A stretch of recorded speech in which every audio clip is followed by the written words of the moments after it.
It's trash day, I'm putting you out, it's trash day. Putting you out, it's trash day. Putting you out of my mind. It's trash day, I'm putting you out, it's trash day. I'm putting you out, trash day, I'm putting you out of my mind. Now I'm gonna clean up, now I'm gonna clean up, now I'm gonna clean up the house. I'm taking all your garbage, taking all your garbage, taking all your garbage. Life's a treat, it's time that you taste it. There ain't a reason on earth to waste it. It ain't a crime to be good to yourself. Listen up, listen up. Whoa! It's podcast time now. Listen up. Oh!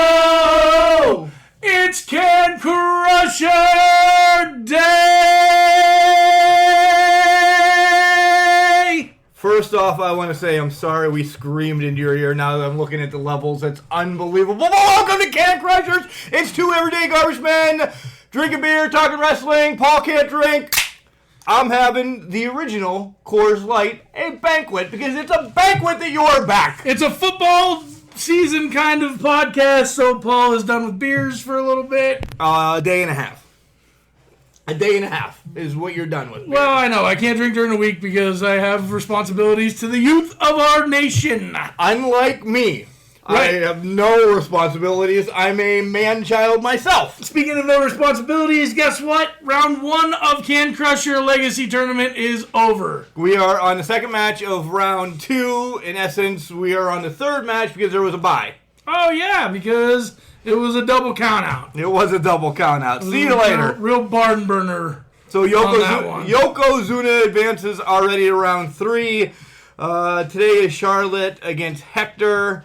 And we've had another one that I didn't write in yet because we literally just got out of work. Yeah, we just got out. Hope Megs is on excited fire and moving the table. Why are the levels so loud? Are we being that loud? We are being that loud. Oh my God, we're probably just excited. Are the mics up or? No, it's just that loud today. I hope everybody in like Jason Dixon doesn't scream that we're yelling again. Yeah, I'm sorry. Hey, and hopefully Seth Rollins' parents in Idaho. Don't Which care one that we're is yelling. it now? Which one is it? Starts now? with an I know that much. Yeah. It was so long ago, I don't even remember. So Friday, this is a condensed version because so much is going on, and we have so much on the back end, and we're giving tickets away, and da-da-da-da-da, and we have interviews with Crazii Shea coming up. Yeah. Yeah, it's going to be, I mean, this is... You're not going to hear us a lot. No, yeah, which is probably nice for you guys, but for us, we'll miss you. We miss you. Already we miss you. But we don't want to miss you because we want to see you this Saturday at Asylum Pro Wrestling and Code Red Wrestling Skin Deep in Clearfield. It's a benefit for Crazii Shea who took a fireball to the face. Yeah. But before we get to that, we were at an event last week, Stomp Out Cancer. Which was another benefit for cancer. And I have the numbers on that. This is their third one. This year alone, they raised $4,125 for the American Cancer Society. That's awesome. In the 3 years that they've been doing it, $11,155. Matt Tressler, Kenny Tressler, the Rise organization for putting it on at Stronghold Arena. You guys put on an amazing show, and it was awesome, and it was every bit of what I expected it to be, and maybe even a little more. It was great. The talent that you brought in, Chase Owens killed it. Oh, he was hilarious. The best. Yeah. And what was the guy's name that he went against? It's on the tip of my tongue, Mark. It's in my notes if you'd let me get to those because you're wasting time. We're rolling today, bud. I am wasting time. We're rolling today. Moriarty. I knew that because Yes. he wrestled in Imagine and we've seen him before. And he was amazing. They put on a great match and it was a great show. I enjoyed seeing Megan Myers all the time. I love her shtick. She's really good. To see Honey Badger come back and do a little bit, even though not being released with my air quotes, still, it was awesome. But CJ Sensation getting in the ring. It was really good. The whole event, guys, we don't want to go card for card because I believe Sorge and those guys at IndieProWrestling.us are going to put out a DVD, and some of the kickback is going to be as well, or on demand. Didn't iron out the details with them, but I know that was being around. So you know what that means? You're not going to get it from us. Go get it. So that way you can help benefit cancer too, research too. Yeah. Not benefit cancer. Help benefit cancer research. I want to benefit cancer today, and you're not even drinking. I just tongue-tied. It was really nice. I'm going to step back once in. Nice to have the three of us just sit down, have some beers, eat some foods, and watch some wrestlings. And it was just a guys' night out. Nothing against the women and children, but it was nice. So a little funny story, and I know things happen, but the doctor was a little late. But that saved us. That did save us because it was hot and it was time to go find a beer real quick. So I pull up on my MapQuest somewhere to go quick, and there was like this really nice bar, and then the next one over was this like hole-in-the-wall place, and it was perfect for us. It really was. Backwoods Inn? Was that what it was called? Yeah, the Backwoods Inn. Great people. Friendly. They looked at us like we had three heads, though, because it was like a neighborhood bar, and you could tell that there was their local guys in there, and we were not locals. No, but he did know me. Yeah, he did know Mark. And I don't know. Mark's got that face. That sexy face. Yeah, he got that face that everybody knows. You know what I mean? Yeah. So let's dive right into Asylum. I talked to Crazii Shea legit last night, so we'll go to that, and then you can listen to it, and then come back, give us some thoughts, and we'll give away the tickets, and there's a different spin on it, guys. And welcome back to the show, Crazii Shea. We haven't checked on you in a couple weeks, but this Saturday, it is Skin Deep in Clearfield, Pennsylvania. Shea, how are you doing? Are we excited? Oh man, we're chomping at the bit. It's almost that time. We've got everybody going full tilt right now. My trainees I'm pretty sure they hate wrestling right now, because I have been working them to the bone. But they are Asylum through and through, and they have been busting their tail, man, to get everything not just ready, but nice. We are definitely upgrading some stuff with Asylum, and we've been moving, man. Yeah, I saw on Facebook a few fresh coats of paint going here, there, and everywhere, and those posts are looking pretty sweet. Let me say that. But not only pretty sweet, but I did them last year, and there was like 9 layers of paint. It was horrible. This year, it wasn't bad. I had my trainees. As I said, man, it's been.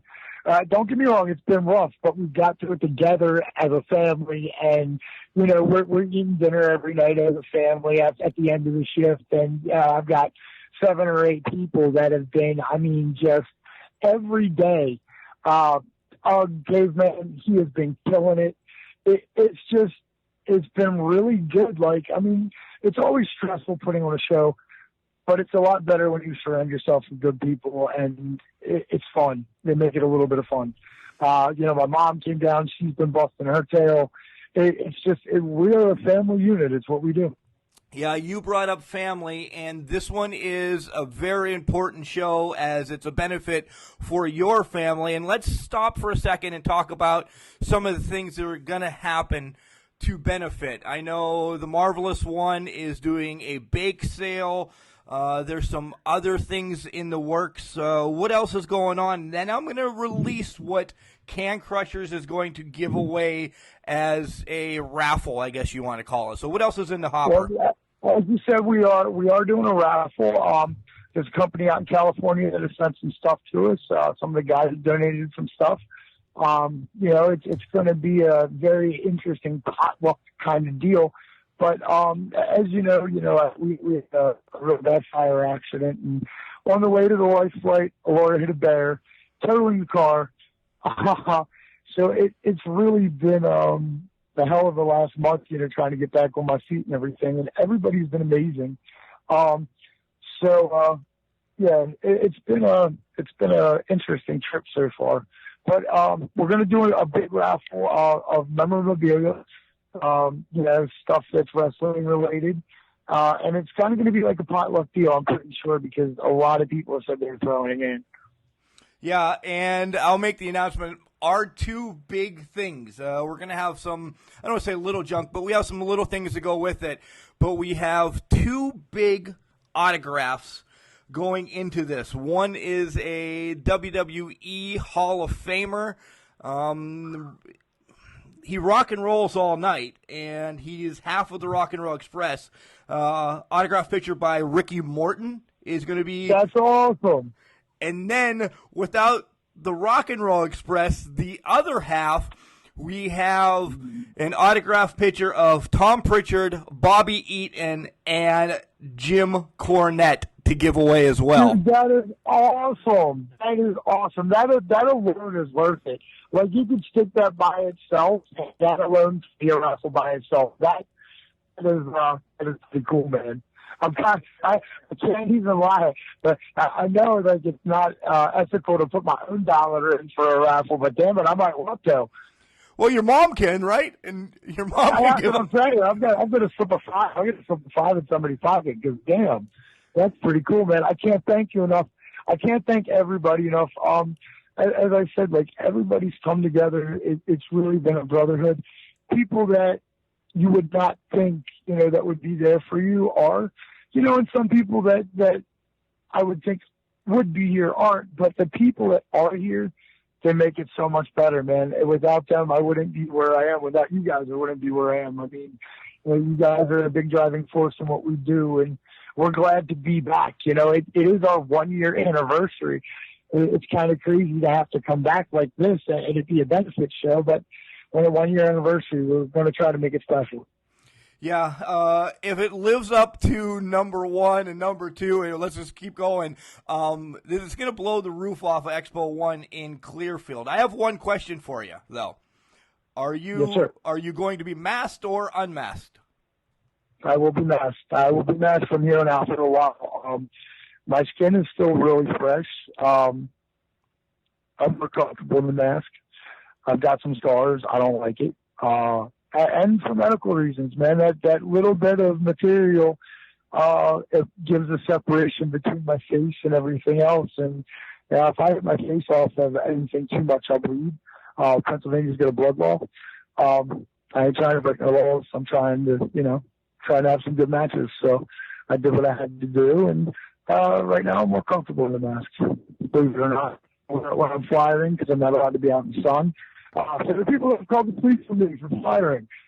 It is not, I'm not robbing anybody, I promise. I'm not a stick-up man. The bright green pants and the tape should have gave it away. But if it did, let me tell you, I am an American luchador. I'm a high-flying, ass-kicking Crazii Shea. Please don't call the police. I'm just your neighborhood local wrestler giving a flyer. Yeah, we've put out 8,000 flyers. Let's count that. 8,000.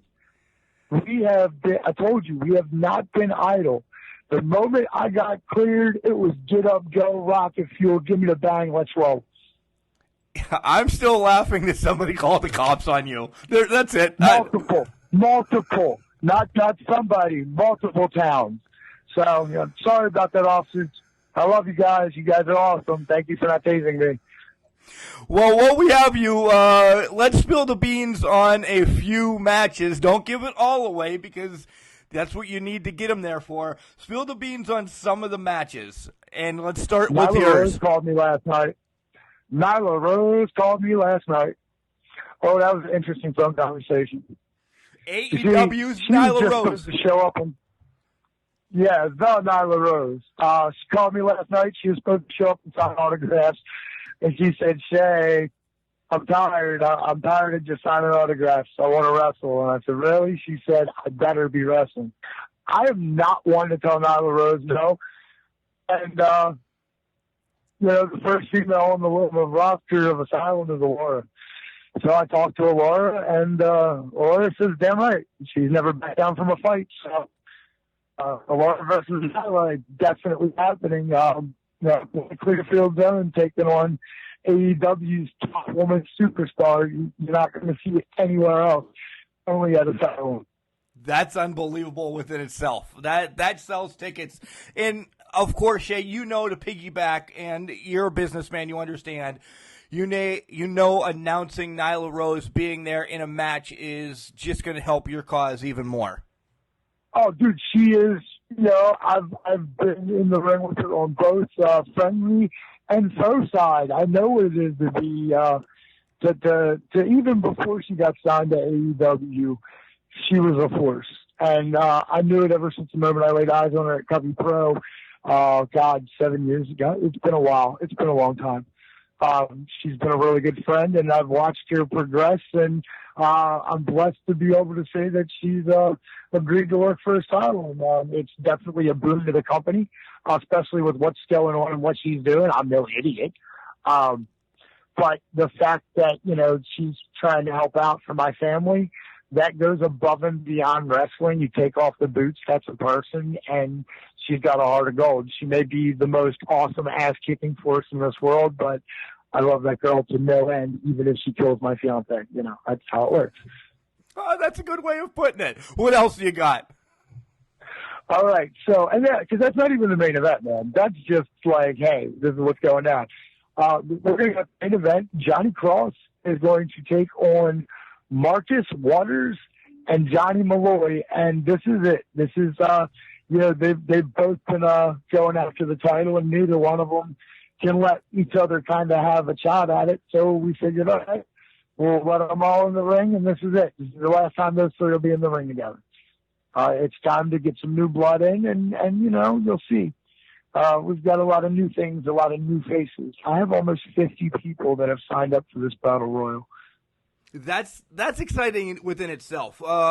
We've seen Battle Royals. Yeah, and got the Battle Royal from the insane Battle Royal, because it's like there's too many people to just let one or two out at a time. We're gonna figure out some ways to make this interesting. It's not going to be your average thing, I promise you that.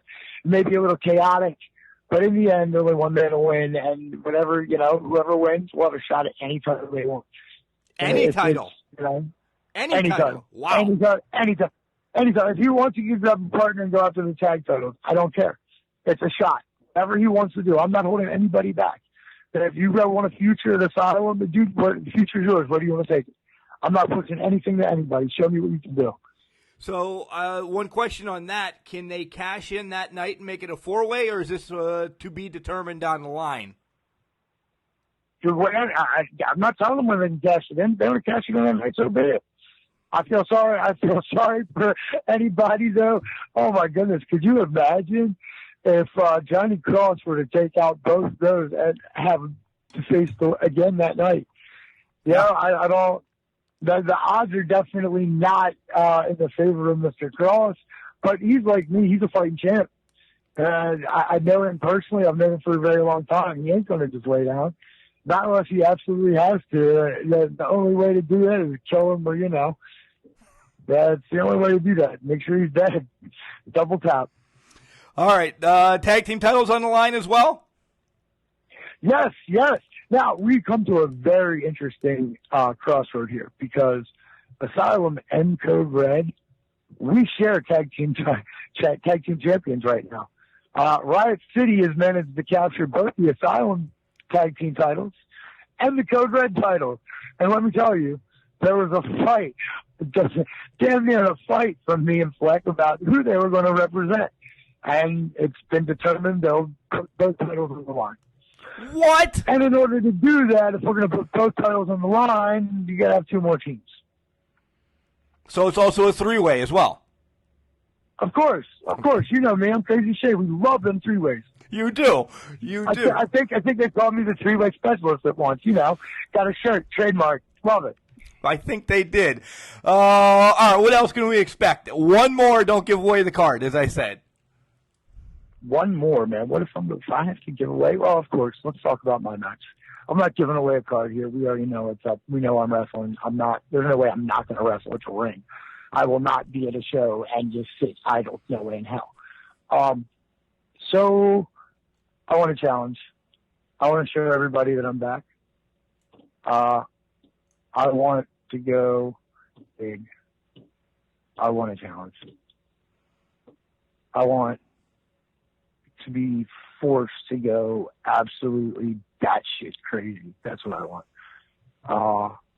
So I've talked to 1CW and got their cruiserweight champion. And I also want the fans to be prepared to see something amazing. Because I've really lined up a group of guys, and not even just me. Like, if I get eliminated, whatever, in the first round, you guys are still in for one L. You guys are still in for one L. Dude, it could happen. It could happen. It could very well happen. Yeah, I'm going against three guys that they all hold championships in other places. Miles Millennium from 1CW. Sean Hardy has learned him out. I said, I want one of your best. And I want one of your best in my kind of matches. He gave me Miles Millennium with Sean Carlson. Now, Miles Millennium, just by himself, is a force to be reckoned with. Sean Carlson is a sneaky little bastard, just like Matt Bish. They're in the same category. I know what to look for. I'm not new. I'm not green. I know what the hell's up. Next, we're gonna go Simborn. Oh, wow. Yeah, I said it would be a year. It's been almost a year. He really wants it. He has a ass to learn. Let me tell you, it has been a long summer of little texts and he wants it. I'll give it to him. He's not gonna like what he gets. And then we're gonna go to the dirtologist, dirtbag Dan. This guy. Ever since he got booked, and he was booked by a friend, he has been the snidest.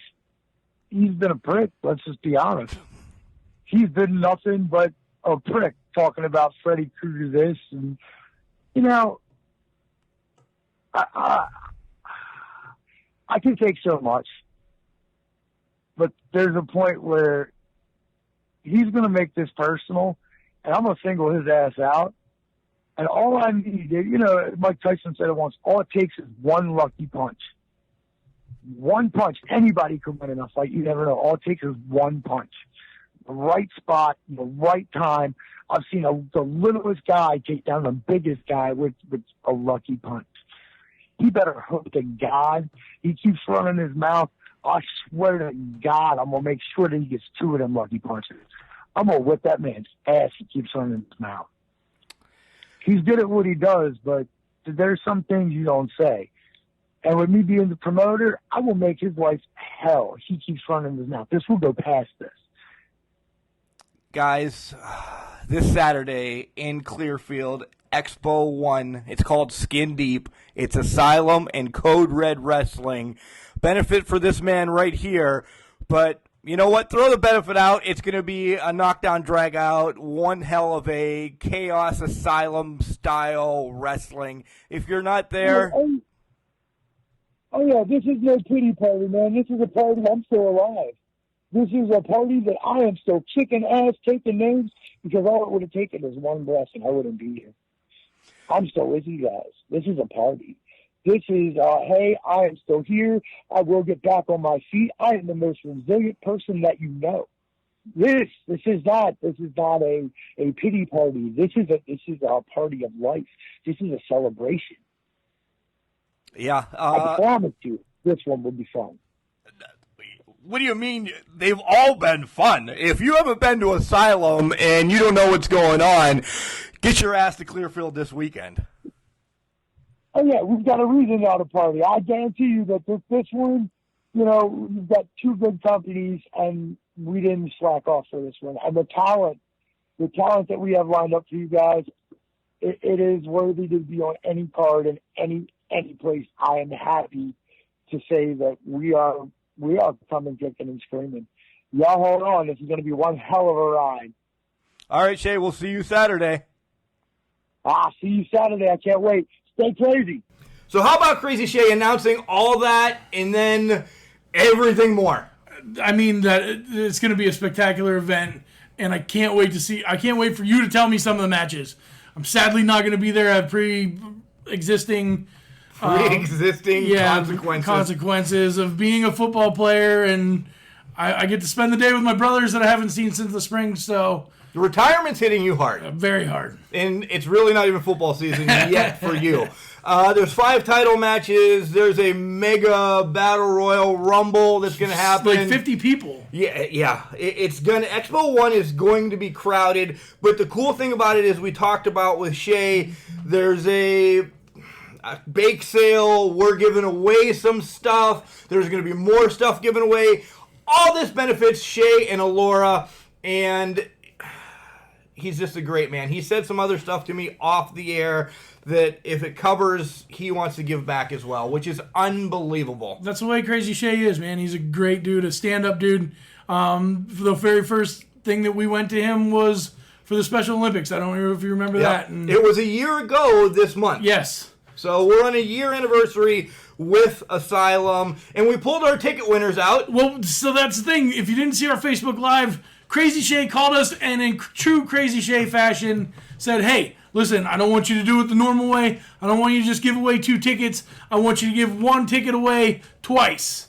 Not the same ticket, but 2 different tickets to 2 different people. And he said, I want them to bring a friend, or I want them to come and bring somebody new that's never been in the wrestling scene and maybe would like the wrestling scene, and that's what I want that free ticket to go to. And of course, me and Mark, being wrestler lovers, we loved that idea. Wrestler lovers? Wrestling lovers. Oh, wrestling lovers. I love wrestlers, too. Yeah, well, I mean, both ways. What are you talking about? There's you can't see Laura, there's Ray Lynn, there's Britt Baker. There's Uggy. There's not Matt Bish. Our 2 winners were Danielle Kressler and Kayla Kessler.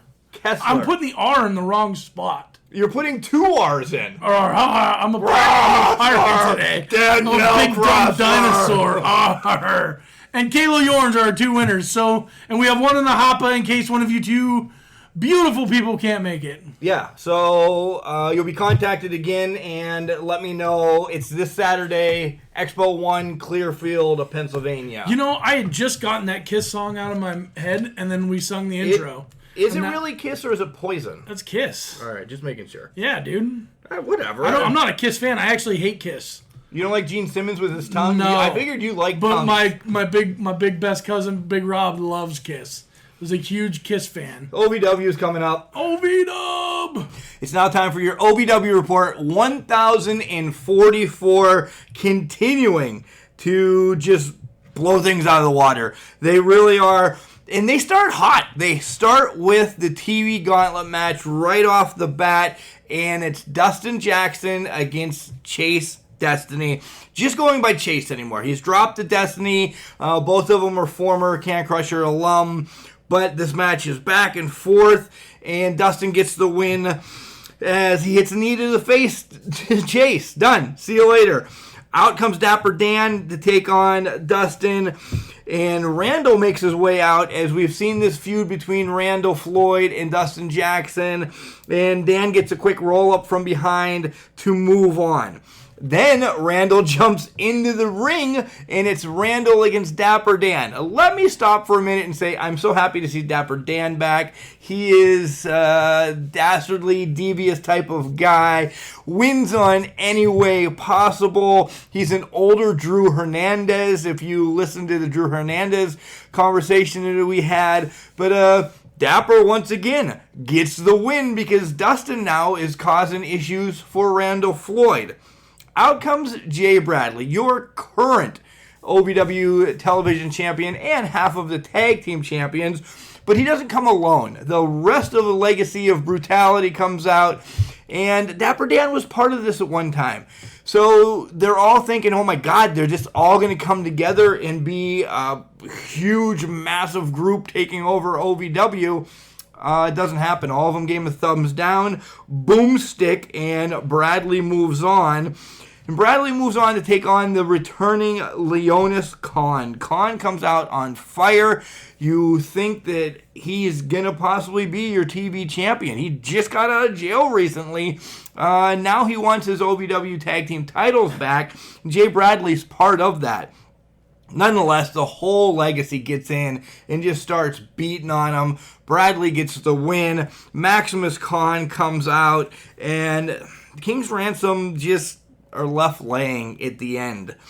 Shiloh and DL3 kick Thunder Kitty to the curb because, as we say, bros before hoes. So they are back on the entourage is stronger than ever. Sinbodi challenges Amon for Fight for Freedom on September 11th for the Anarchy title. This match is going to be mayhem galore because who knows what's going to happen with Anarchy rules. We're excited to see Sinbodi, but I'm going to pull for my boy Amon, and maybe we can chat with him as well. And then you get the $100,000 ladder match, a qualifying match, and Mr. Marvelous is in it. Shiloh's in it, Drew Hernandez is in it, and then Dimes. In this match, pillar to the post, wall to wall, roof to... You know what I'm saying.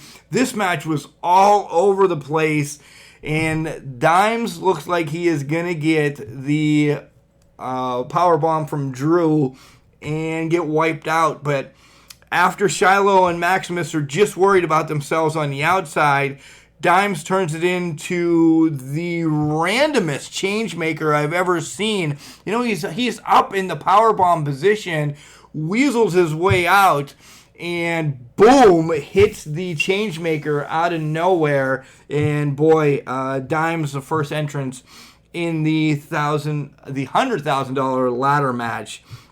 After the break, you see Dimes and Mr. Marvelous laid out with OVE painted on them in the back. So OVE making their presence known once again in OVW. We have to follow this. We'll have to see what happens tonight, see if my correspondent can come back and give me some information, what else was said, behind the scenes. But we have to watch this OVE thing. They're coming hard. And then finally, last week, Justin Smooth challenged Corey Storm to a match, and it got turned into a tag team match. Well, Justin Smooth brings out Adam Revolver with Shannon the Dude as his partner, and nobody knew who Category 5 was going to get, and it ended up being the double rated R superstar, Randy Royal. And he looked great making his way back. He's been out of OVW for a while. They pick up at the win at the end, and it's just reversals back and forth. A great match, guys. Make sure you check it out on OVWnetwork.com. $4.99 a month gets you all the great action from OVW, all the SNSs, all the extracurricular stuff that will be going on as well. Guys, as we said, OVW is moving to Tuesday nights. It's going to be live, so you make sure you are watching OVW. At the tail end of the show, joining the Rock and Roll Express will be Rhino and Chavo Guerrero as well at the the September 11th Fight for Freedom. So OVW, a lot of stuff happening. Make sure you watch it. Make sure you follow Al Snow and Chad Miller and tell them how much you love finding out about Ohio Valley Wrestling from Can Crushers. All right, we'll take a quick break, and then we'll be back with some Raw and Smackdown. Wrestling. A love and a passion we all share. I've started a wrestling brand. The wrestling brand. A brand founded on the aspects of wrestling. Two entities working together to create a product that connects emotionally for people everywhere. Collar and Elbow is the brand. Passion and love for wrestling is the drive. I am Al Snow, and this is Collar and Elbow, the wrestling brand.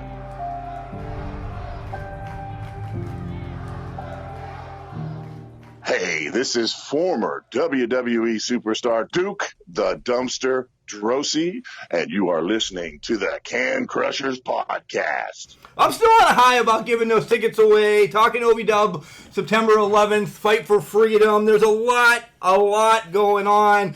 volumes are still extremely high, so we're screaming our lungs off today, or we're just excited to be back in studio together after phone calls and everything, but we'll talk briefly on Raw and SmackDown. And Paul, we can put them all together, ramble as we may. I love the King of the Ring, and that's the two main selling points on both right now. I hate that there's only 2 matches per week on them.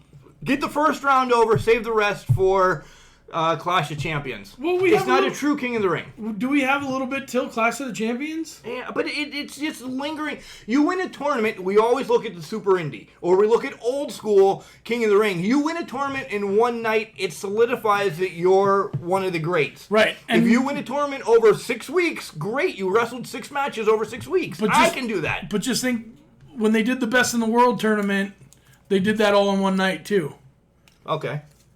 So there was that. And so I think that they're trying to stay away from that because Miz got hurt in that match. He got hurt, Well, air quotes. Yeah. But were they planning on doing the Best in the World for Shane McMahon moniker, or did that just kind of fall in their lap? I think they planned on it because, damn it, Shane's been running with it. And he hasn't stopped running with it. No. He's like running with scissors.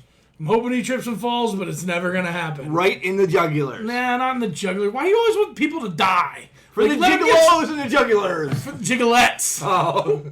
Don't try this at home. Whoop, whoop. So, let's talk about some matches that actually were key. The Roman Zig match, I thought, was amazing. They put it all out on the line. And that not to be your main event shows that the shows are going a different way. Yeah. And it's finally... It's exciting. It was exciting to watch. I didn't hate this Roman match. No. Because it was once. back and forth, and it kept my interest. Yes. At 2 o'clock in the morning. Right. Yeah, because you went to bed a little early on Monday night. I had a hell of a headache. I like the whole Sasha thing. We'll just run down some stuff. I like where they're going with Sasha not talking. I do like that. Why, though, is The Fiend attacking Legends? I don't know if you've noticed that, but he's been going after just Legends. I have an idea. Do you want me to say it? Or do you want me to go. I asked you the question. You might as well talk. I think this is setting up for Fiend, Undertaker in Saudi Arabia. Undertaker gets another massive payout, and then he's done. To lose. Yes. To lose. I'm okay with that. And he's done. I'm hoping. You can always resurrect the dead man. Always. Right, he's been. Yeah. He gets struck by lightning and he's back. I know. So, but the whole thing I was upset about with The Fiend is, for once, commentary was great. See, this is where we differ. I didn't mind when Lawler was on there with the quick one-hitters. Right. Okay with that. But they were actually having a conversation. They were actually telling stories of the matches. And not just Corey Graves being an idiot and the other two trying to carry him. Because the other two are professionals. Corey Graves is not a professional talker. No. He is not an announcer. He's for me, he ruins the show. He really does. He doesn't say anything funny. He's rude. And it's just not... How rude. And he flip-flops. Like, at one point in time, he likes somebody, and then the very next sentence, he doesn't like them. And he doesn't keep it straight. But to have this other guy come in from the bullpen that's from the UK or wherever, why not just have, and this is where a part breaks off, why not have Byron Saxton be there or Tom Phillips? Because that you can sell. This guy's from the UK coming over to do commentary. Why do you need 3 people? Right. I would have been happy if it was just Cole and Renee finishing it off. And we know Michael Cole can be a great heel. Yes. So have Renee be the face and Cole be the heel. And have them banter back and forth. That's always what it was like with Lawler and JR. But yeah, Monsoon and Bobby the Heen. Monsoon and Vince McMahon. Right. 2 is great. Enough. 3 is too much. Yes. Because you always, it's just like a triple threat match. We beat this down. Sometimes it's good, but most of the time you have one person just sitting there doing nothing. Is the other 2 just talk. What else do you want to talk about? The Rey Mysterio wanting to retire. Well, it's coming. It is coming, but his son talks him out of it. His son's slowly getting into wrestling. I don't know if this is a 6-month process, a year process. Is his son the one that posted this on Facebook to already? retire him? To retire him. Do you think? I think it's a great storyline. He retired his dad. Right. Retired, so maybe he takes a year off and comes back and gets stronger, da-da-da-da-da, and then has another... It's great. You know, it's the whole... All right, before I step on feet, it's like a passing of the mask. It's the Lucha way. You know, something like that to wrestle your dad would... You'd love to wrestle Ted. No, I wouldn't. He'd hit me. He's already told me that if he ever had to fight me, he'd find the biggest thing he could pick up and hit me with it. Concrete block. He's getting old now, so it's probably going to be like a stick or something, or a bat. A stick. I will hit you with a stick. Whoa, a stick. And finally on Raw, the last take. What? Well, how about new tag team That's champions? what I said. And finally on Raw, the last take. Seth Rollins and Braun become the new tag team champions. What does this, before we get to that, what does this do to the OC? Nothing. I think that it sucks that they lost, but they're going to come back next week or the week after, and they're going to win their titles back, and they're going to be just as strong. And it gives you that bridge to... Everybody's seen this, Mick Foley and The Rock. It'll either be a clean finish. It's not going to be a clean finish. Braun's going to end up punching Seth. But I think that it's going to be a clean finish, a clean win for the Yeah, they OC. don't have to cheat. Yeah, they're not going to have to cheat. It's going to be a clean win for the OC, and then Braun's your new number one contender. Okay, that's already, I think. At least for Clash of Champions, and I think it's a one-off. So that's what... It's always a one-off with Braun. It's always a one-off with Joe. Right. Because these guys are good enough that they don't need a title, and guys like Seth do. And I don't think Seth needs a title. But I don't think he does either, but he's a face. He's a face. He's a better face than Joe's mug that looks like yours. I want a Warrior champion. Well, I do too. And I want a Monster champion. Joe and Cesaro was also an awesome match. Yes. Raw, I enjoyed Raw immensely. We forgot all about Joe and Cesaro, and that's two heels going against each other in the first round of a tournament. This Raw was great. My only thing is I wish all the first round Raw King of the Rings. That's what hampered me. I didn't need to see some of the other things. You know what else I didn't like about Raw was Miz and Ricochet versus Corbin and McIntyre. It's the matches you're going to see next week. I know, that's horrible. Like, don't do that anymore. I just don't like Ricochet anymore. I love Ricochet. No. High flyer, always fun to watch. It's called a spot fest. I'm an athlete. That's athleticism to me. All right. I can do cartwheels too. You can't do a cartwheel. I can do a roundoff. We're going Facebook Live out in the yard after this. No. Mark showing Not off today. I got editing to do today. Cartwheels and roundoffs and everything else. Now we're on to SmackDown. We are. Orton is still... money on the mic. Oh, yeah. If anything I got from SmackDown, he was there for 5 minutes, he did his shtick on the mic, and unbelievable. I bought into everything. I want Orton to win this title and run with it for 5 or 6 months. Ooh. You were tired of Kofi. I am. I am. Why did Kofi need to come down and instead of just getting in the ring, dive through the ring, do a somersault, just get in the MFing ring and fight? Why do you need to dive through it, somersault, and then punch Randy? Just to throw him off. Oh, okay. You never see a diving somersault punch coming. Never. My match of the night was Almas and Cruz. If Almas doesn't win this King of the Ring, I am going to be pissed. You know what I'm pissed about? My boy Kevin Owens getting suckered out of it again. Once you heard, "Here comes the money," I thought, Owens is out of the tournament. He's done. Owens, I knew it because of how many times he got called into Shane's office during the day. But you made a great point on the garbage truck today that you thought Shane was actually going to pull himself out. I really thought he was going to. Yeah, I thought he was going to pull him out, and then Shane was taking his place, and it was going to be over with. And Elias would lay down for Shane. Yes, and Shane would be the best in the world and the King of the Ring. It's not over yet. I hope it's that does not over yet. For wrestling fans, if it happens, for the wrestlers, I hope that doesn't happen because I would be furious. Taking off King of the Ring for how long, and then the first King of the Ring back is Shane McMahon? No. Yeah. Let's talk a minute about Buddy Murphy. Buddy Murphy, 2 weeks in a row, super huge matches. Gets the win this time, which is even better. Over five-time Daniel Bryan heavyweight champion. Right. And his match last week against Roman was unbelievable. Now this one, it's excelling him. And you said as we were picking up garbage again, he's a hidden gem. He is, but he's not hidden. He was on main roster in the heavyweight division before.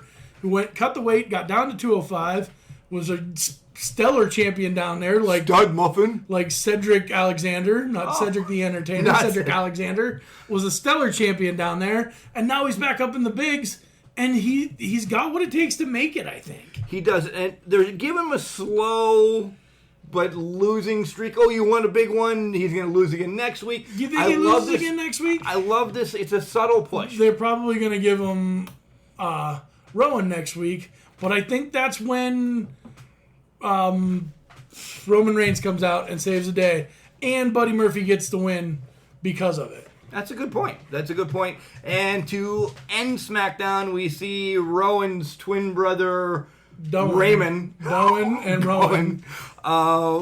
He looks like Johnny Malloy from Asylum, legitimately. It probably was Johnny Malloy, actually. Nonetheless, Johnny Malloy, call us and tell us where you were on Tuesday. We don't know a name. We really just had two people. But this is the guy that was attacking Roman. Yeah, so he was. Attacking Roman, air quotes, as you can't see. Yeah. All right, let's head over to the English professor. And then we have Pat covering some MCW from last week.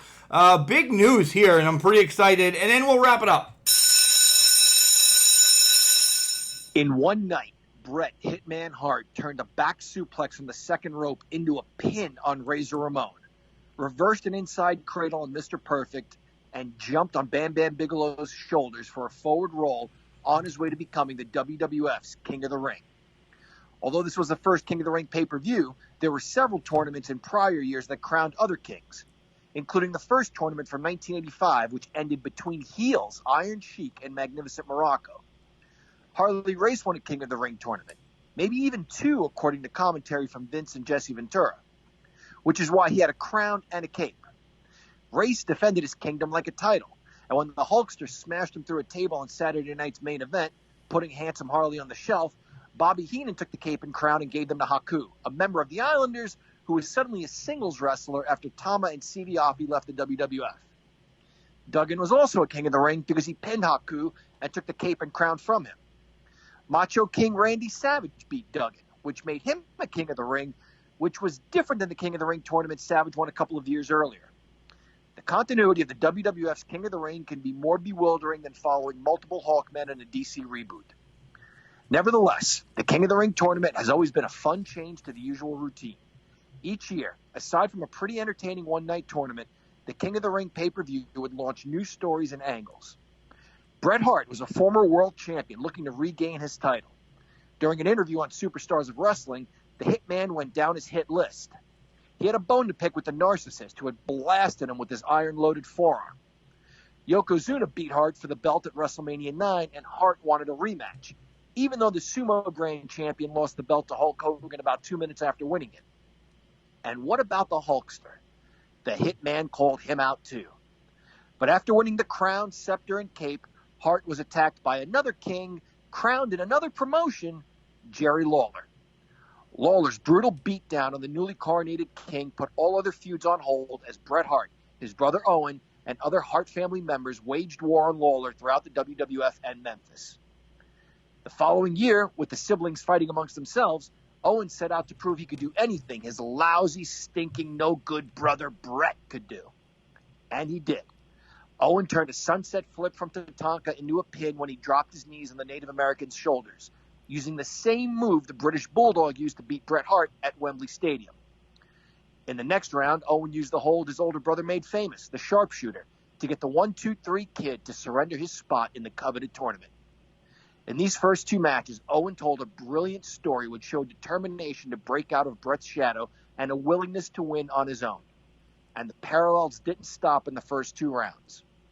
In the finals, Owen faced the man Bret beat in the opening round the previous year, El Jefe, Razor Ramon. If Bret beat Razor in the first round and still won two more matches after that, then certainly Owen would wipe the mat with Razor. But the bad guy proved to be too big and too bad for the two-time Slammy winner. Owen, desperate to win on his own, had to admit that Razor was just too strong. He called for backup, and Jim Neidhart rushed to the ring. Earlier in the event, the Anvil had been Bret's corner man for his match against Diesel. On Father's Day 1994, everyone expected Bret to have Stu in his corner. But on this day, we discovered that Neidhart was married to Bret's sister. Neidhart helped Razor off the arena floor before dropping him again with the clothesline. Following an Anvil blast, Razor was not sharp enough to continue, and Owen scored the easy win. Just 2 years later, the career of perhaps the biggest name in pro wrestling history was catapulted into superstardom when from the King's podium, Stone Cold Steve Austin shouted at an injured Jake the Snake Roberts, who was being helped to the locker room, "You thump your Bible and you quote your John 3:16, while Austin 3:16 says I just whipped your ass." Part of the fun of the King of the Ring, or any other tournament, is that matches all take place in one night. Any tournament that lasts over an extended period of time loses steam. When the Ultimate Warrior surrendered the Intercontinental title after winning the World Championship from Hulk Hogan at WrestleMania 6, Jack Tunney held a tournament to fill the vacated title. The matches were held one at a time on WWF television. Perhaps in an effort to hurry the tournament and have a new champion, the tournament was full of double countouts and double disqualifications, leading to a final match between Tito Santana and Mr. Perfect, only the second tournament match for each competitor. Despite Santana's awesome skills and his ability to make us believe he was in any match, deep down, we all knew Mr. Perfect was going to win. This tournament always felt a little cheapened to me because of how drawn out, and yet at the same time, because of how drawn out it was, how rushed it was. Although I referenced the historical context of Austin's win, the 1996 King of the Ring only featured the last 2 rounds of the tournament for a total of 3 matches on an 8-match card titled King of the Ring. 3 is the magic number in wrestling, and this card would have been better served had it featured all 3 rounds of the tournament. There's something exciting about seeing the same person come out over and over again for another fight. We found out how badly the Macho Man wanted the WWF title when he wrestled 4 matches in one night at WrestleMania 4. We also found out how quickly Elizabeth can change dresses. WWE has brought back the King of the Ring, and I'm excited to see how it unfolds. Although the brands mean very little now, I like the idea of a final match between one Raw and one SmackDown competitor. I hate the possibility of that meaning that the McMahons will somehow get involved to represent their respective brands. But in looking at the brackets, they have an exciting, varied crop of good wrestlers, and it has the makings of a great tournament. This is the sort of title they could have brought back in place of the 24/7 title. But anyway, Monday night's sole tournament match featured Samoa Joe against Cesaro. Cesaro hit Joe with a wicked uppercut as soon as the bell sounded, and it looked to be over just that quickly. The two superstars put on a performance that contained good chain wrestling, stiff strikes, and a reasonable amount of high flying. Cesaro sprang off the second rope and got caught in the coquina clutch. Samoa Joe moved on to round 2. Before the match, the two wrestlers gave convincing promos on why the tournament is important to them and why they feel they will win.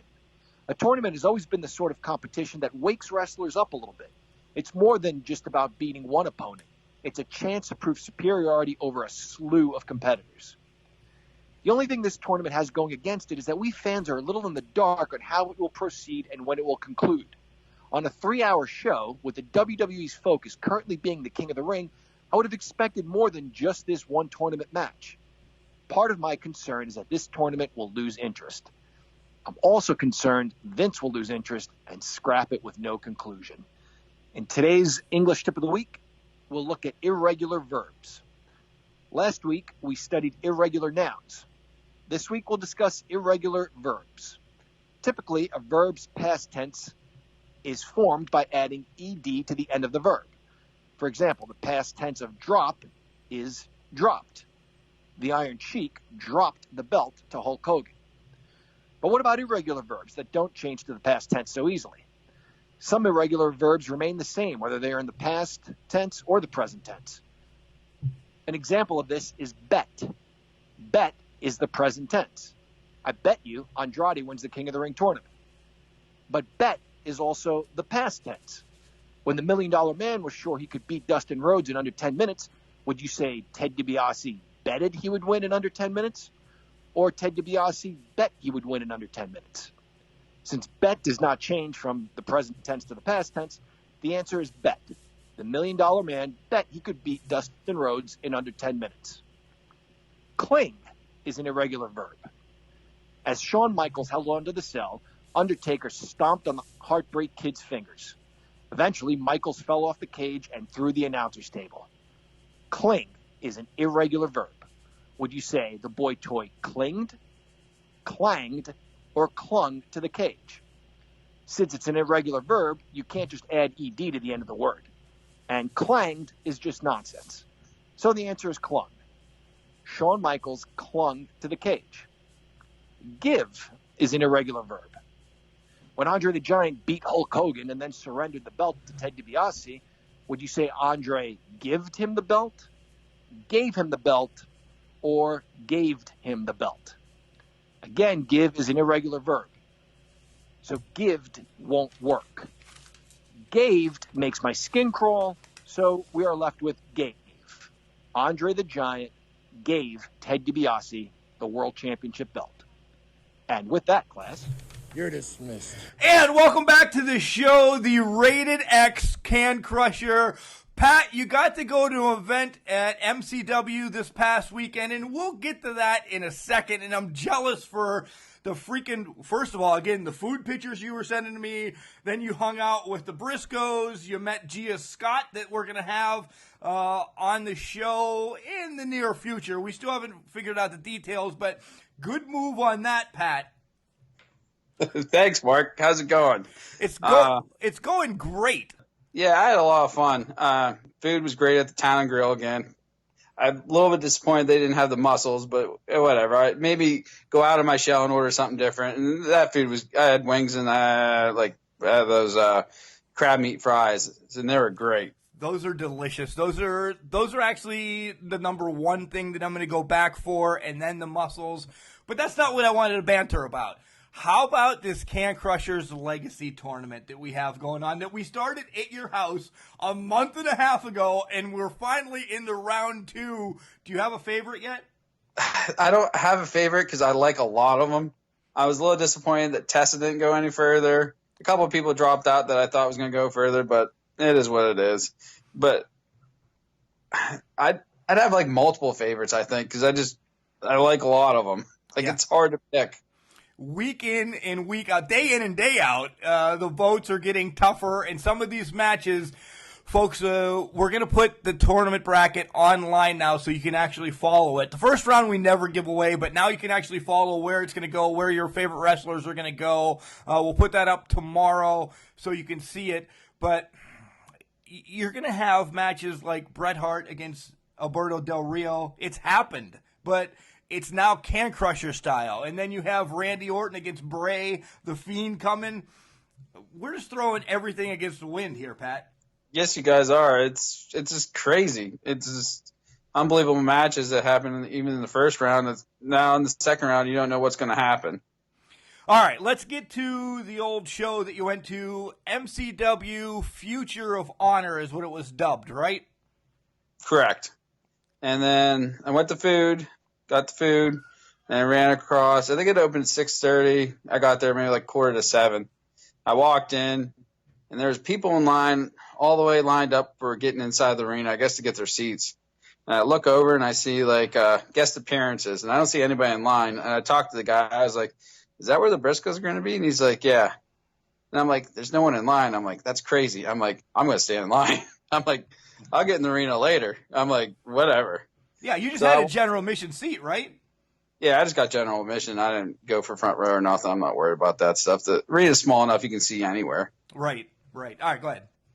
So I go stand in line, and I'm talking to the guy. And then like some other guy comes up, some MCW guys, and they're like, well, you got to have a ticket. And I'm like, what ticket? I'm like, what are you talking about? I'm like, I bought my ticket to get in here. And they're like, oh, a ticket to get over here. And I'm like, what are you talking about? And like, as I was like getting a little heated, they're coming out, and I'm like, no, this is not happening. And then they're talking back and forth with them, and then the Briscoes, and they're like, no, you don't need tickets if you have cash. And I was like, okay, I got cash. And then they're like, they asked the Briscoes how much, and they're like, $10. I'm like, really? I'm like, that's amazing. I was like, you could tell like they don't care about the money. And after all that hoopla, and like I got up and I talked to them, and I'm like, you guys are awesome, this and that, and I'm like, it's amazing as well as you guys did without even being in WWE. I'm like, that's awesome. And then I got your signature that you wanted. Yeah. And they were just cool guys. They were just real down to earth. They were great with the fans, with me, with everybody else. I just like them even more now. Nice. Yeah, and $10 for dual autographs, more or less. You didn't just get one of the Briscoes, you got both. Yeah, I got both of them, and I got one for you, and then got the pick, and awesome. Good deal. How about the card now? So we go in there, and first match was Dak Draper, a.k.a. Mile High Magnum, and Ken Dixon, and they're in a tag team match against Austin Sun and Joey Keys for a Future of Honor Top Prospect Tournament. So Austin Sun is the son of Billy Gunn. He's dubbed Son of a Gun. Nice. So it's kind of catchy. I mean, he came out and did his little spiel and their little Billy Gunn style stuff, and I'm like, like do something else. You know what I mean? But anyway, I like Dak Draper because he came out and is like cussed out the fans and like gave him the business. He was pretty cool. I did like him. He came out in like a Goldberg type entrance, which I'm like, what the? Well, whatever, you know. But it worked for him. The match was okay. I like Joey Keys and stuff like that, but they ended up losing. Where'd they lose from? It was a gut wrench suplex into a power bomb. Draper did that to Keys and got the victory. It was like a little short match, but it was good. Nice. All right. So the next match was, which I don't get this. It was supposed to be, which number one, Brian Johnson, which I'm starting to like him a lot. And side note, there was these knuckleheads in the background all night kept shouting 1. And then even after the match, when like the ref was counting out, they're like 1, 1, 1. And the ref's counting. And then the ref's doing a pinfall later on. They're like 1, 1. These 4 guys. I don't know who they were, but they were funny. I was like, it was great. Brian Johnson faced Mr. Excellence Brandon Scott. For the winner was supposed to face Dante Calbero. Okay. We're later in the night for the championship, which I don't get because Mr. Excellence Brandon Scott won the Shamrock Cup, and right. I thought when you win the Shamrock Cup, you already get a match. So why is he fighting for a match to? I didn't understand that. Right, that's what they said when I was down there. Yeah, he gets a future title shot. Right. Maybe that wasn't one. I don't know. Maybe this is an extra shot. I'm not really too sure on that. But whatever. Brian Johnson, like he went for the ribs a little bit, and he was like mouthing off with the crowd too. He's a good heel. He went for abdominal stretch twice, which I haven't seen that in a long time. Wow. But that's more on his part because, like, you know, his ribs were bruised up from the last cup. He came out with the taped ribs, remember? I do. And it was back and forth for a little bit, but Mr. Excellence, he got the win later on. It was his he jumps on the second rope backwards and does like an RKO. Yeah. He won with. But that was a good match. The third match was it Gia Scott, and she does like an intro, like in the back, like which the TV's back, so you have to flip your head back, which a pain, but whatever, they're all doing it. She was facing what's her name, Amy Rose. It was like timekeeper of ROH for their first match. So she's back there talking a little smack on her, saying like, "You're not getting over on me." And then she basically called her the B word at the end. "I'm gonna slap you." Yeah, I'm like, wow. Whoa. And Gia Scott, she's built from Pittsburgh, so I don't know if she ever wrestled in IWC or not. Like, I've never seen her. Okay, but when I looked up her thing, she's like a former 2-time MCW champion who I actually got a picture with, and I talked to her earlier in the night. She's a super nice lady. Which she's going to talk with us later. You know, that's awesome. In the near future, yes. Near future. So the veteran versus the rookie, it went back and forth. Mostly like Gia was dominating the match most of the time, but Amy got a couple licks in, and like Gia got mad, and she got like Charlotte crazy eyes, and I'm like, whoa, like that's not the same girl I was talking to earlier. She just went nuts, and she ended up winning with like a riot kick type deal. Okay. So that was a good match. Then the lights go out. And then what's going on here? Amy Rose is in the ring by herself. And then who comes out but Maria Manic? Yes, So I've seen her. She's an ROH, so they're affiliated. So she walks down the ring, and as soon as she walks down the ring, security's all over in the ring. And I'm like, well, what's going to go on now? And she just destroys security. She just walks through them. And Amy Rose runs for the hills, and I would have done the same thing. It's nice. Let me stop you there for a minute. It's nice that they're associated with ROH as much as they are, because everybody knew the Briscoes were going to be there. But now you can surprise people with people like Maria Manic, or, maybe the next time a Flip Gordon comes, or a Bandito, or, somebody like that. And that just keeps you, holy crap, they keep surprising us every month with somebody. You got to go to MCW. Oh, I want Marty Scurll going out there. Yeah. Me too. Which it could happen, but like probably down in the future. I forgot to add, like the Briscoes, like after like they did their meet and greet and stuff, they walked in the back before the show started. I was like, they're gonna stick around a little bit, because I didn't know like how long. You know what I mean? Like with their schedule, they're gonna stay 5 minutes, but they stayed around. So then let's see whatever happened after that. Oh, they had the this god awful stick. Flex Simmons come out for a Flexibition. Ugh. He comes out. He's about the size of me when I was 18, and I don't know, 150 pounds or something like that. He wasn't that big. And then another guy comes out, which I guess he's I didn't know what his name was until I looked him up later. His name was Sick. He's ripped, and he's got like a Red Rooster mohawk, and they just did a flex off for a little bit. And then some other guy came out, and then I'm not even sure what happened, but that was kind of pointless. I don't even know what's going on. Nice. Was that right after intermission, probably? No, it was before intermission. They had one more match before intermission. So the fourth match was a 6-man tag team match. It was Primal Fear versus, what was it? Henya Hex. And they teamed up with Rush Hour, which I didn't know anything about them, but I love their freaking little shtick. So it's Rush Hour, it's Dion Epps and Tommy Soto, I think. Yeah. I probably butchered that name out. But so Dion's kind of like your the two in the Rush Hour is so Tommy Soto is Jackie Chan and Dion's the other guy. So okay. All right. That's what they were going for. That's in my opinion what they were going for, which I liked it. I thought it was funny. That was more of your spotty, a lot of super kicks, stuff like that. Young Bucks. Big Young Bucks type match, big moves and stuff like that. Match went pretty quick. Wasn't too bad. They ended up, Primal Fear ended up winning with their finisher's called Fallen Days. It's basically, so the three of them, the two other guys throw the guy up in the air, and then the third guy basically smashes the other guy's head in the mat, which that was pretty cool. I was like, wow, that is a great move. That's awesome. So then after that, then it was intermission. No, actually before intermission, lights went out and SOS came out, and they're Sons of Savage, which I don't know who they are, but there were some big dudes. They came out, and them and Primal Fear got in a confrontation, and they skirted him out of the ring. Then you had your intermission. Intermission was all right. Let's see, I met Gia earlier. Then I talked to Billy Gunn's kid. I talked to him for a little bit and stuff like that. He was cool. He looks just like his dad. But like you were telling me earlier that he does everything his dad does. He kind of needs to build off his own character, though, right? I think so.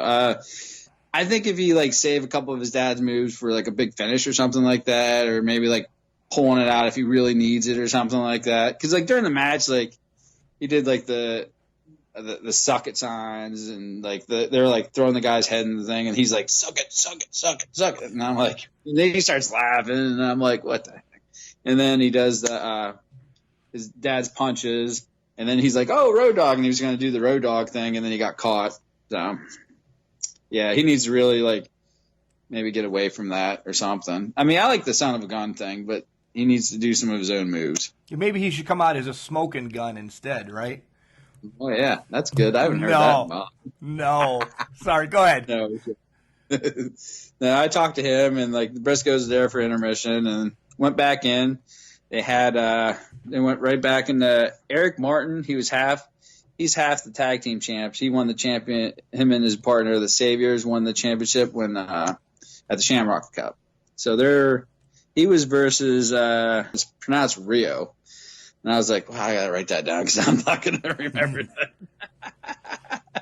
Eric's good heel, though. He's been out and talked smack on everybody in the crowd. Then he come out and he slapped him around for a bit. He just and it went back and forth. They're inside, outside of the ring and stuff like that. Rio kept making a comeback, and it was good. Let's see. He ended up going for a pedigree. And then Eric ended up giving him a good spine buster. But then, like, he put his foot on the ropes, and the ref wasn't looking, and Eric ended up with the win. Like, the ref, that's the first mistake of the ref that night, because you got to pay attention to those feet. Right. Those damn refs. I know, they weren't looking around. That's actually, like, an easy. There was one later that was, I don't know why they did that. Anyway, so then, like, the next match was it Caitlin Diamond versus Trish Adora versus Aaron Palmer. Aaron Palmer is the MCW Women's Champion. I seen her out earlier, like when we first got there, and then intermission, but she wasn't holding her belt. She was geared up, but she didn't have her belt in her hand. Like I don't know if it's me being picky, but like, why weren't you walking around with your belt? The Briscoes had their belts when they were walking around. You know what I mean? They didn't leave it in the back.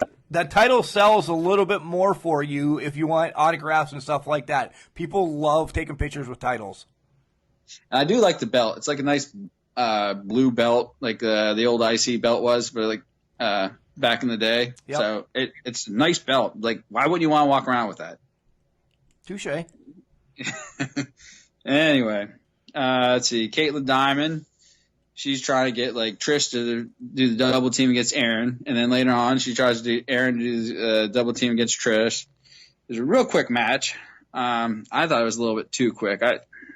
They're in and out, and then like boom, it was done. Like Diamond throws out Area, and then Adora gives her the big what's her name? Adora gives Diamond the big boot, and it's done. This is like 5 minutes. Like the match wasn't very long at all. Like I don't get that, but yeah, triple threat matches need to tell a little bit more of a story. I think so too, and I know they're hard because like it's hard to just keep two people in, and then you got to be on the one person, this and that, blah blah blah. It's tough, but like it should have been longer, in my opinion. Then you're going in the last match. So we're going Brandon Scott versus Dante, which we love Dante. We love Dante. Was everybody there, Portia and the rest of them? The whole crew was there. I was a little bit disappointed that he didn't come out at intermission or the beginning of the night because I wanted my picture bad with him. I'm like, I'm going to get my picture taken with Dante today. I'm like, that's the first person after the Briscoes I'm going to meet. And he wasn't out there. I'm like, damn it. Come on, man. I'm like, I want to see Portia. I know. Just saying. Yeah, gorgeous. So they bring out the table, and Dante comes out, and then his liquor's out there, and like the whole cartel comes out, and it's just perfect. Everything they do is amazing. They do it right. There's not one person in the cartel that I don't like. Right. I need to learn the other guys' names. Right. Well, we'll get there. We're gonna continue covering MCW as it's great. It is for us up here. It's IWC. For you down there, it's MCW. Get a culmination together, and hopefully we get Dante and Portia on the show here soon. Yeah, before they stick with ROH, and then you won't see them anymore. Right. But yeah, Dante talks trash. He's like, I'm not facing this guy, this and that. You guys, I can't even believe I'm here. Blah, blah, blah. And then Brandon, he ends up coming out. He doesn't take too kindly to it. And then he goes, they're back and forth a few times. And then Brandon just freaking smacks him around. And they're, they're back and forth, Mark, for a while. And then the cartel, they're getting involved a little bit, the numbers games. And then at one point they were out. The cartel got thrown out because the ref got tired of it. And they're like, you're out of here, all the cartel. But Portia was still there. And then at some point they're out in the ring, and the ref's counting, and then they're going at it. They're beating each other up to a pulp. The ref counts to 10 and then keeps going, and they got to 13. And I'm like, what's going on? And I'm like, why are you still counting? So the ref messed up. I get it. But I don't understand why Dante didn't be like, I won. I got my belt. I'm out of here. You know what I mean? Like I would have. I'd be like, I'm done. I know MLW has a 20 count. I don't know if ROH is having that 20 count as well, or now that it's with MCW's with ROH, I wonder if they're incorporated in a 20 count as well, which across the board, the 20 count needs to go because the 10 count gets broken up enough that you don't have to worry about it. Oh, I agree. I don't like the 20 count. I mean, maybe that's what they're doing, or maybe she forgot what she was counting. I don't know. It's hot in there, though. I mean, the rain is still hot in there. Oh, gosh. So, anyway, and even the crowd calls out the ref on it, but nothing happens. So they go back in the ring. They're back and forth again, and Portia sneaks around because the cartel got thrown out. But Portia is hidden on the side, so the ref didn't see her. She hands Dante some tequila or whatever, and I'm assuming it's tequila. And he takes it and spits it in Brandon's face and gets the win. And I love it. He won in that fashion. And then the lights go out. Then the Briscoes come out. And they stayed. I was like, wow. So they come out, and they're not too happy because by that time, after Dante won, the cartel came running back. And the Briscoes just stared everybody down and cleaned house. And that the one guy was wearing a piñata hat. One of the Briscoes ended up wearing it at the end of the night. Nice. And they stuck around. By that time, they left, and they stuck around, and they gave the crowd a little bit of a talking to, and they went and they handshook everybody around the ring. It was nice. Nice. So MCW still doing it right. And the show started at 8. And I was done at maybe 10:15, so a little over 2 hours. It's not bad for whatever it was. 7 matches, intermission, and then the flex off. Ugh. Yeah, I know. I think I'd done without that, but whatever. I mean, I did see you recently that the next show is announced. I believe it's October 5th. Don't quote me on it. We'll have it up on our website. But it's going to be called Legends of Wrestling, and Kane was announced already. And then today, they announced one more person to be there. He's not a legend, but he is Joey Ryan. Yes. I don't know how you dub him a legend, but that's 2 so far that's going to be signing autographs on that show. Yeah, unfortunately, I believe it's October 5th. I won't be able to make it. I'll be out of town that weekend. But Kane, it'd be cool to meet him. He's a big dude. Yeah, he really is. I'd like to make my way down and crash at your house. We have to put a few things in gear to see how it happens, but maybe myself and the English professor can go over to Old Town Road and have some muscles as well. Yeah, he needs to. He needs to try them. He does need to try them. All right, Pat, once again, you're awesome. Thank you for coming on, giving the MCW update, and hopefully we get you back again. All right, thanks, Mark. I'll talk to you later. Hey guys, how's it going? This is Danny from OVW, your future women's champion, and you are listening to Can Crushers Podcast. I hope you all have a great weekend. Go out there, go kill it, and be a badass. Mark, it's our favorite time of the show, our sticky stick, and then garbage tip. I hope of the week. Yeah, and we have an important garbage tip of the week, right? Yes, we do, and I don't remember it, so Mark's going to tell us. You don't remember it? I don't know. Something bad happened, and I can't remember. My brain is shutting down. It's hot.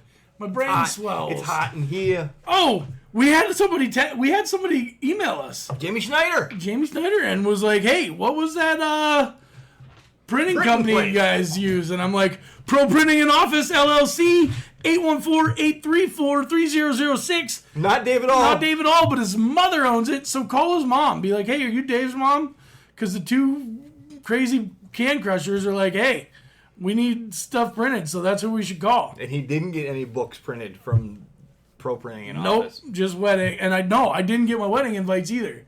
Because Teresa... Good job, T. Teresa kicked me in the shin on that one. I walked into the building, I'm like, "Hey, you got some wedding invites for me?" She's like, "No." And I'm like, "What do you mean, no?" What? Like, Teresa's going to be so mad if you're not done. She's like, she probably went to the other printing company, which is just... Blasphemy. Ludicrous. The singer was there? Yes. In St. Mary's? Right? Collar and Elbow. They have great hats, hoodies, tees, all your fan apparel. And again, we'll just continue to mention how comfy these freaking shirts are. So comfy. Love them. I was going to wear my Job Squad shirt on Friday when we went down, but I had to rep the Can Crusher shirt. I had Collar and Elbow on, don't Because worry. at least one of us can rep the Can Crusher shirt. I So people always- know who we are. They know. Look at me. They know who I am. They You know. you have that face. I have that face. Hey, when you check out from Can Crusher, OVW. when you check out from Collar and Elbow, Yeah. OVW for 10% off. Facebook and Instagram at Can Crusher 69 Just like Jamie Schneider, cancrusher69@gmail.com. for any questions you have for us. https://cancrusher69.wixsite.com/cancrushers. You can hear us everywhere like Alexa, Boxcast, Overcast, Buzzsprout, TuneIn Radio, iHeartRadio, Stitcher, Bullhorn, iTunes, Google Podcasts, Spotify, and WrestlePost. And that's where you can find out where Indie wrestling happens in your home state. or any state that you're visiting. Yeah, because guess what? It's an app on your phone. So it's called WrestlePost. Yeah, and you can listen to WrestlePost is what a it's ton called. of Mark podcasts WrestlePost. as well. Yeah, we're on that. We are on that. So there's a ton of events coming up. The big one is Asylum this weekend, Code Red, Skin Deep. We've talked about it for a long time on this podcast, so you get there. Get there. Afterwards, September 11th, Fight for Freedom. That's OVW is taking place in Louisville. Has been announced that the Rock and Roll Express is going to be there. Chavo Guerrero Jr. And Rhino. Whoa! Yeah! So I will be there with the fam. Sure Paul not making a trip to Louisville with me this time. No, I can't. I don't have any vacation. If I did, I'd be there because I love Rhino. And then September 13th, by the way, I'm off that whole week. September 13th, We know. High Stakes 3 in Wheeling, West Virginia at the casino. It's IWC. And who's going to be there, Paul? Kevin Nash. And guess who else is going to be The there? return of Jimmy Nuts taking on Dylan Bostic. That match tells it enough for me. Do you have something to say to Mr. Nuts? I love you. Oh, I love you now. I love Jimmy Nuts. Friday, this song was a different story, though. Oh, yeah, Mr. Jimmy Nuts. Well, I'm going to talk to him tomorrow. Well, that's fine. Mr. Jimmy Nuts was... I'm calling him out on the podcast. I'm not waiting for tomorrow when you talk to him in the privacy of your own home. He told me he could be at Stomp Out for Cancer, this, that, and the other. And he stomped out your heart, didn't he, Mark? He did stomp out my heart. It was getting late, and Mark, we knew we were only getting home at 4 o'clock in the morning, so Mark was maybe a little bit ready to bail early so he could get home at 2 instead of 4. Yeah, and I'm like, were no, ready to Jimmy's leave. coming. No, Jimmy's coming. And the English professor fell asleep before we get out of the parking lot. Jimmy no come, though. Hey, we forgot to mention on August 24th, Imagine Pro Wrestling in Altoona. Oh, I thought you did them in order. No, I didn't. But I was just so excited about Crazii Shea's thing that I went right to that. And I don't want to imagine to think that we're not Boning selling theirs because people close to Altoona, this is going to be a great show. Sam Adonis is going to be there. I can't speak. My words. Corey Graves' brother. That's why you hate him. Yeah, I hate him. You know why else I hate him? Because he was supposed to be at Stomp Out Cancer, and guess who never... Well, he might have been there. We can't say that he never showed up. He might have been there. He didn't show up for his match, though. But the doctor was late, and everything was pushed back. So that could have been why. And I understand. No, prior engagements, he might have been doing a 2-off Yeah, one night. We got to run. And So, that happens. Hooven did a 2-off as well. Hooven! But he won the Battle Royal. The strongest Asian in Pennsylvania. No, in Lamont Furnace. In Lamont Furnace. Yeah, there might be one. No, there's this Asian I've seen down in Reading, PA. He was a monster. Stronger than Hooven. Oh, yes. Garbage tip music playing. Garbage, garbage, garbage, garbage, garbage. I love that song, Mark. And I still forget what the garbage tip is, so you're up. Druggies? Oh, yeah! Enough given. Go ahead, Paul. Oh, yeah. Because I was off work, but this just carries over from last Thursday. Yeah, this is last Thursday. So we were doing our route, and we were throwing garbage bags. The kid I was working with grabbed a hold of a garbage bag and got stuck by a needle. And I say druggies or drug users, and I guess I need to broaden that. You get so narrow-minded because you're upset that something like this could happen. But anybody that uses a needle, whether it be for diabetes, insulin, if you have to take shots for anything, take your needles and put them in a container. It doesn't have to be a Sharps container. If you put it in a regular pop bottle or a Sam Yorns, or not Sam Yorns, but Cyril Yorns. Cyril Yorns actually said that he used to use dish detergent bottles. It works. Anything you can put that needle in to protect it from poking somebody is key. It's blood diseases are running rampant anymore, and most of the time, people that throw needles away aren't the cleanest people. Guys, this kid has to go through about 6 months of testing now, blood work, and this, that, and the other to make sure he doesn't have an HIV issue, a Hep C, a Hep B, Hep A, any of those. That day he went down and had blood taken and everything, and he's got to do this now 2 weeks, 3 weeks, a month, 2 months. It's a process that even if he has nothing, I don't want to say it like that, but even if he has nothing, it has changed his life now for 6 months because he has to go through this. And he has to tell people that he comes in contact with, like, hey, listen, I got poked. There's a chance that there could be something wrong, and that there might not be anything wrong, and there probably isn't, and we're praying that there isn't. But in the same sense, it ruins people's lives. You're not just playing with your own life anymore. You're playing with other people's lives too.